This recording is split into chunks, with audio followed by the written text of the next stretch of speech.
Hello everyone, आप सभी कैसे नए वीडियो से आज हम पढ़ने वाले हैं क्लास 10th के जो भौतिक शास्त्र है। भौतिक शास्त्र है उसका चैप्टर नंबर 1 प्रकाश का परावर्तन पढ़ने वाले हैं। उसका आज पार्ट 4 होने वाला है। तो चलो आज की क्लास को शुरू करते हैं। तो पहले हमारे पास टॉपिक होगा, आज का जो हमारे पास टॉपिक होगा वह है हमारे पास प्रतिबिंब। क्या है? प्रतिबिंब।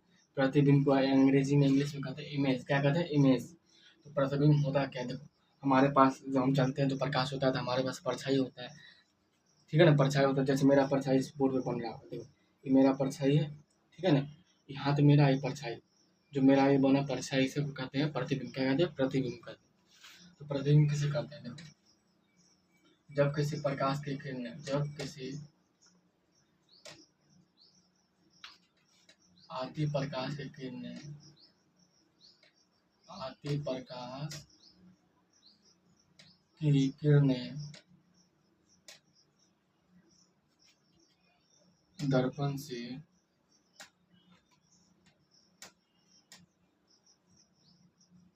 परावर्तन के बाद, दर्पण से परावर्तन के बाद जिस बिंदु पर मिलती है या मिलती हुई प्रतीत होती है, मिलती है या मिलती हुई प्रतीत होती है, मिलती हुई मिलती हुई प्रतीत होती है, उसे प्रतिबिंब कहते हैं। प्रतिबिंब कहते हैं। ठीक है। हाँ, तो क्या कहते हैं? जब किसी आती हुई किरण किसी दर्पण से टकरा कर, दर्पण से परावर्तन के बाद जिस बिंदु पर मिलती है या मिलती हुई प्रतीत होती है, उसे हम क्या कहते हैं? प्रतिबिंब कहते हैं। ठीक है। प्रतिबिंब दो प्रकार के होते हैं। प्रतिबिंब दो प्रकार के होते हैं। ठीक है ना? प्रतिबिंब दो प्रकार के होते हैं। पहले हमारे पास वास्तविक प्रतिबिंब। प्रतिबिंब जो हमारे पास होता है वो दो प्रकार का होता है। कितने प्रकार का होता है? प्रतिबिंब जो होता है दो प्रकार का होता है। पहले होता है हमारे पास वास्तविक प्रतिबिंब। क्या? Real image. क्या होता है? रियल इमेज, वास्तविक प्रतिबिंब। देखो, वास्तविक प्रतिबिंब क्या होता है? ऐसे सेम परिभाषा लिख सकते हैं। जब किसी रुक जाओ 2 मिनट। जब किसी बिंदु स्रोत से, जब किसी बिंदु स्रोत से, ठीक है ना? जब किसी बिंदु स्रोत से, जब किसी बिंदु स्रोत से जब किसी बिंदु स्रोत से आती प्रकाश की किरण दर्पण से परावर्तन के बाद जिस बिंदु पर मिलती है, उसे हम क्या कहते हैं? वास्तविक प्रतिबिंब। जिस बिंदु पर मिलती है, ठीक? जिस बिंदु पर जिस बिंदु पर मिलती है, मैंने कम ही लिखा, थोड़ा लिखा, आप इतना लिख लेना, मिलती है। ठीक है? मिलती है जिस बिंदु पर। दूसरा आभासी प्रतिबिंब। क्या? आभासी प्रतिबिंब यानी कि काल्पनिक प्रतिबिंब। ठीक है ना? जिस बिंदु पर मिलती हुई प्रतीत होती है, मिलती हुई प्रतीत होती है, मिलती हुई प्रतीत होती है। ठीक? देखो, दोनों में डिफरेंस है। जिस बिंदु पर मिलती है और जिस बिंदु पर मिलती हुई प्रतीत होती है। देखो, वास्तविक प्रतिबिंब से पर्दे पर प्राप्त किया जा सकता है। क्या? वास्तविक जो प्रतिबिंब है, इसे हम पर्दे पर प्राप्त कर सकते हैं। ठीक है ना? इसे पर्दे पर प्राप्त कर सकते हैं। ठीक है ना? यह इसे पर्दे पर प्राप्त किया जा सकता है। इसे पर्दे पर प्राप्त किया जा सकता है, प्राप्त कर सकते हैं। ठीक? उसके बाद इसमें होगा हमारा, इसमें पॉइंट जो हमारा होगा, इसमें ब्लैक मार्कर से लिखते हैं। इसमें जो हमारा पॉइंट होगा, इसे पर्दे में प्राप्त नहीं किया जा सकता। इसे पर्दे पर प्राप्त नहीं कर सकते। क्या? नहीं कर सकते। और जो हमारा लास्ट पॉइंट हो गया हमारा, यह आभासी, क्या? यह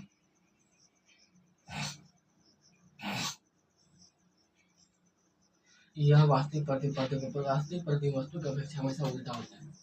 वास्तविक प्रतिबिंब यह वस्तु की अपेक्षा वस्तु की अपेक्षा हमेशा उल्टा होता है। क्या? हमेशा उल्टा होता है। उल्टा होता है। क्या? उल्टा होता है, हमेशा उल्टा होता है। ये क्या होता है? यह हमेशा सीधा होता है। यह हमेशा सीधा होता है, सीधा होता है। ठीक, ओके, ठीक है, इतना तक समझ गए, ठीक है ना। आगे बढ़ते हैं, अगला हमारा जो टॉपिक हमारे पास वो है समतल दर्पण। क्या है? समतल दर्पण।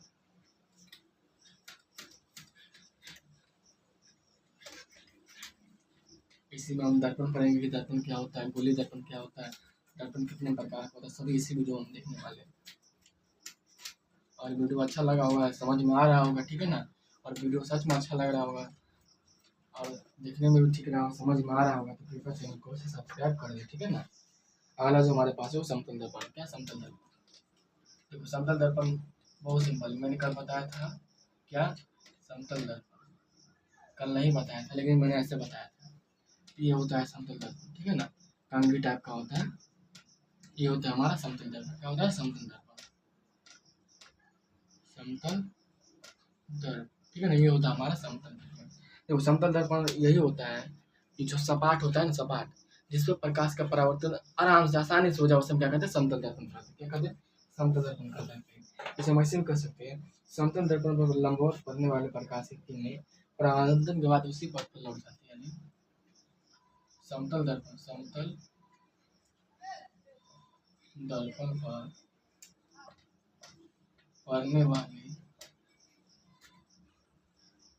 प्रकाश की किरणें, प्रकाश की किरणें, प्रकाश की किरणें परावर्तन के बाद उसी पथ पर, उसी पथ पर वापस लौट जाती है। क्या? वापस लौट जाती है, वापस लौट जाती है, ठीक है ना। इतना समझ गए कि समतल दर्पण में पड़ने वाले प्रकाश की किरणें परावर्तन के बाद उसी पथ पर वापस लौट जाती है। ठीक, उसके बाद जो हमारा अगला टॉपिक जो होगा हमारे पास, वो होगा हमारा जो होगा, क्या होगा हमारे पास, वो होगा हमारे पास पार्श्व परिवर्तन। देखो यहाँ पर वस्तु दूरी बराबर प्रतिबिंब दूरी दिया है, हमेशा समतल दूरी में देखना है। वस्तु दूरी बराबर प्रतिबिंब दूरी, वस्तु दूरी बराबर किसमें? हाँ, इस वस्तु दूरी बराबर प्रतिबिंब दूरी। क्या? प्रतिबिंब दूरी। वस्तु दूरी बराबर प्रतिबिंब दूरी हमेशा होता है, ठीक है ना। प्रतिबिंब दूरी, वस्तु दूरी का मतलब कि वस्तु कितना दूरी पर, प्रतिबिंब दूरी यानी कि जो हमारा छाया बना है, जो हमारा शेडो बना है, जो हमारा इमेज बना है, वो कितना दूरी पर, ठीक है ना। दोनों बराबर होना चाहिए, ठीक है। उसके बाद जो हमारा होगा पार्श्व परिवर्तन। क्या होगा हमारे पास? पार्श्व परिवर्तन। एक और देख लेते हैं, कोई वस्तु समतल दर्पण से जितनी आगे होगा उसका प्रतिबिंब दर्पण से उतना ही पीछे बनेगा, ठीक है ना। उसके बाद जो हमारा पार्श्व परिवर्तन, क्या हमारे पास? पार्श्व परिवर्तन है। आखिर पार्श्व परिवर्तन होता क्या है? देखो मैं बहुत सिंपल भाषा में समझा देता हूँ, पार्श्व परिवर्तन क्या होता है। उसके बाद हम चलेंगे दर्पण। क्या? दर्पण। देखो पार्श्व परिवर्तन क्या होता है, नाम में पार्श्व परिवर्तन यानी पीछे वाला परिवर्तन, पार्श्व परिवर्तन। देखो देखो यहाँ पर देखो, मान लो कि एक आईना लेना, ठीक है, एक आईना लेना, आईना में एक दाएं हाथ से उठाना। क्या? दाएं दाएं हाथ उठाना, आईना में दिखेगा बायां हाथ। क्या? बायां हाथ दिखेगा। जैसे आप इधर उठाए तो हाथ इधर दिखेगा, आईना दिखेगा, आईना दिखेगा। जैसे आप इधर उठाए ऐसे दिखेगा, आईना इधर, आईना में दिखाना ये वाला हाथ, रिजल्ट आएगा, उत्तर आएगा आपका ये। ऐसे मतलब कि कहने का मतलब ये है, अगर आप मान लो आर को ऐसे लिखते हैं, क्या? आर को ऐसे लिखते हैं, आईने के सामने आप ले जाएंगे तो आर ऐसे लिखा है। क्या? आर ऐसे लिखा है, आर ऐसे लिखा है, ठीक है ना। जैसे मान लो आपको बी ऐसे लिखते हैं, ठीक है ना, आईना के सामने ले जाओ तो बी ऐसे लिखेगा, ठीक है, बी ऐसे लिखेगा। इसे हम कहते हैं पार्श्व परिवर्तन। क्या है? पार्श्व परिवर्तन, ठीक है। तो मैं परिभाषा देख देता हूँ।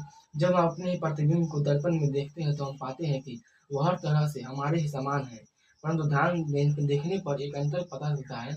यदि बायां हाथ उठा रहे हैं तो वस्तु का दाहिना भाग समतल दर्पण में प्रतिबिंब का बायां भाग तथा वस्तु का बायां भाग प्रतिबिंब का दाहिना भाग दिखाई देता है। इसे पार्श्व परिवर्तन करते हैं। कहने का मतलब ये है कि अगर हम दायां हाथ उठाए तो बायां हाथ दिखता है, और बायां हाथ उठाए तो दाहिना हाथ दिखता है, ठीक है ना। और एक आंख बंद करे तो, एक हाथ दायां हाथ बंद करे तो हमारा बायां हाथ दिखता है, और बायां दाहिना हाथ बंद करे तो बायां हाथ दिखता है, ठीक है ना। ऐसे ही होता है, ठीक है ना। समझिए पार्श्व परिवर्तन। उसके बाद जो हमारे पास हुआ समतल दर्पण द्वारा बने प्रतिबिंब की जो विशेषता हो क्या होता है। देखो समतल दर्पण द्वारा बने प्रतिबिंब की विशेषता क्या होता है। समतल दर्पण द्वारा बने प्रतिबिंब की विशेषता। क्या? प्रतिबिंब की विशेषता, विशेषता है। देखो पहला हमारा पास जो विशेषता होगा वो क्या होगा कि समतल दर्पण, क्या, जो समतल दर्पण है ऊपर समतल दर्पण में प्रतिबिंब जो है दर्पण के पीछे बनता है। क्या, प्रतिबिंब दर्पण के पीछे बनता है। क्या, प्रतिबिंब दर्पण के पीछे बनता है, दर्पण के पीछे बनता है। दूसरा हमारे पास है समतल दर्पण में कि प्रतिबिंब का आकार वस्तु के आकार के बराबर होता है। प्रतिबिंब का आकार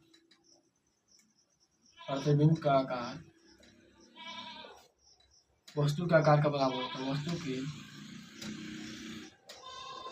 आकार का बराबर होता है। क्या, बराबर होता है। जैसे मैंने बताया ना, वस्तु दूरी बराबर प्रतिबिंब दूरी, या प्रतिबिंब दूरी बराबर वस्तु दूरी। ठीक है ना।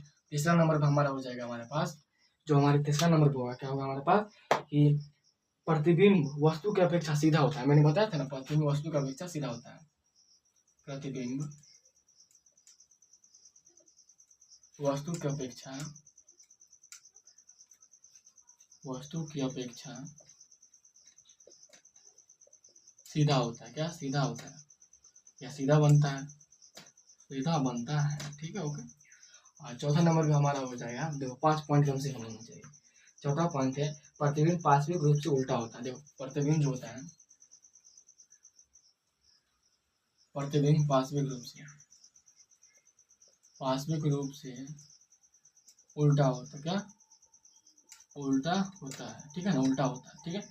अब पांचवा लास्ट पॉइंट जो हमारे पास होगा प्रतिबिंब आभासी होता है। ठीक है ना, इसे पर्दे पर प्राप्त नहीं कर सकते। क्या, प्रतिबिंब आभासी होता है। प्रतिबिंब आभासी होता है। आभासी तो मैंने समझा दिया आभासी प्रतिबिंब क्या होता है। जैसे पर्दे प्राप्त नहीं किया जा सकता, जो किसी बिंदु पर मिलती हुई प्रतीत होती है। ठीक है ना। अगला जो हमारे पास टॉपिक हो जाएगा वो हो जाएगा हमारे पास गोलीय दर्पण। क्या, दर्पण हो जाएगा हमारे पास। क्या होगा हमारे पास, दर्पण हो जाएगा। आखिर दर्पण होता क्या, ठीक है ना, दर्पण होता क्या। देखो जो दर्पण है हमारे पास, दर्पण को इंग्लिश में क्या कहते हैं हम, दर्पण को इंग्लिश में कहते हैं हम क्या कहते हैं, दर्पण को इंग्लिश में कहते हैं हम क्या, मिरर। क्या कहते हैं, मिरर कहते हैं। क्या कहते हैं, मिरर कहते हैं। देखो दर्पण को क्या कहते हैं, मिरर, दर्पण यानी मिरर।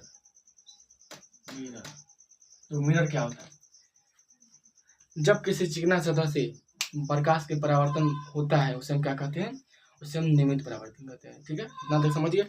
उसके बाद जब किसी दर्पण उसे कहते हैं जो चिकना सतह हो, चिकना ही हो, जिसमें चिकना सतह हो, जिसमें जो प्रकाश के नियमों का पालन करता है उसे हम क्या कहते हैं, दर्पण कहते हैं। देखो परिभाषा में लिख सकते हैं हम क्या, वह वस्तु जो चिकना हो और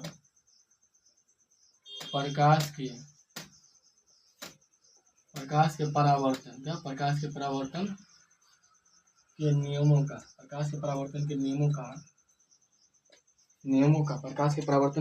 का क्या करता हूँ, नियमों का पालन करता हूँ, उसे क्या कहते हैं, दर्पण। क्या कहते हैं, दर्पण का। ठीक है ना। देखो इसी में आता है, दर्पण में आता है गोलीय दर्पण। क्या आता है, गोलीय दर्पण। पहले नाम है गोलीय दर्पण, इसलिए पहले हम गोला पाट लेंगे। क्या है, गोला पाट, गोला पाट ले। ठीक है ना, गोला नहीं उतना अच्छा से नहीं बना, लेकिन एक गोले टाइप का दिखता है। ठीक है ना, एक गोले टाइप। ओके, ठीक है, गोले टाइप का दिखता है। ठीक है, ओके, समझ गए। हमारा गोलीय दर्पण होता क्या है, देखो पहले समझो। गोलीय दर्पण, मान लो कि गोलीय दर्पण समझो, मान लो कि बॉल लेना है, बॉल लेना, और फेंका होगा, सड़ा होगा तो उसे काट लेना, और काटा होगा तो कोई दिक्कत नहीं है। एक बॉल को काट लेना, 2 भागों में बांट लेना। ठीक है, 2 भागों में बांट लेना। एक भाग जो बचेगा ऐसे जो रहता है, देखो बॉल ऐसे रहता है, गोल रहता है कहीं, इसको 2 भागों में काटेंगे, बीच तो ऐसे निकल जाए, ऐसे निकल जाए। ठीक है ना, ये ऐसे जो निकलता है ये हमारा दर्पण है। क्या है, दर्पण है।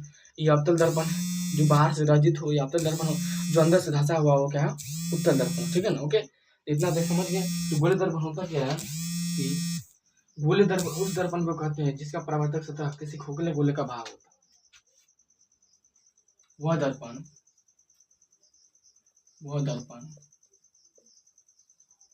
जिसका परावर्तक सतह यानी जिससे परावर्तन होता है, प्रकाश का परावर्तन होता है। परावर्तक सतह वह द्रव्य जिसका परावर्तक सतह जिस गोले का भाग होता है, जिस गोले खोखले गोले, खोखले भी कह सकते हैं, गेंद खोखला होता है ना अंदर से, खोखले गोले, खोखले गोले, ठीक है ना। खोखले गोले क्या होता है हमारे पास, खोखले गोले, क्या खोखले गोले का एक भाग होता है, क्या एक भाग होता है, ठीक है ना। खोखले गोले का एक भाग, ठीक। यहाँ पर एग्जाम्पल हम दे सकते हैं, ऐसे वाला देखो, ऐसे वाला मान केंद्र के इतना इतना, ये हो गया हमारा गोले दर्पण, क्या गोले दर्पण। दो भागों में बट गया, इसका नाम दे दो ए, इसका नाम दे दो, देखो एक आया ऐसे, एक आया ऐसे ही नहीं ऐसे ना, ऐसे ये वाला इधर हो गया, ये वाला इधर हो गया, यही हमारा गोले दर्पण था, यही हमारा गोले दर्पण, ठीक है ना। इतना समझ गया। तो अगला जो हमारे गोले दर्पण का प्रकार है वो हम कल पढ़ाएंगे। मिलते हैं अगले वीडियो में, तब तक के लिए धन्यवाद। और वीडियो अच्छा लगा हो और समझ में आया हो तो प्लीज़ चैनल को, प्लीज़ तो नहीं कहेंगे क्योंकि भाई तेरे को करना है, समझ में आया तो कर, नहीं तो छोड़ दे। चैनल को अवश्य सब्सक्राइब कर। तो मिलते हैं अगले वीडियो, तक के लिए धन्यवाद, वेलकम।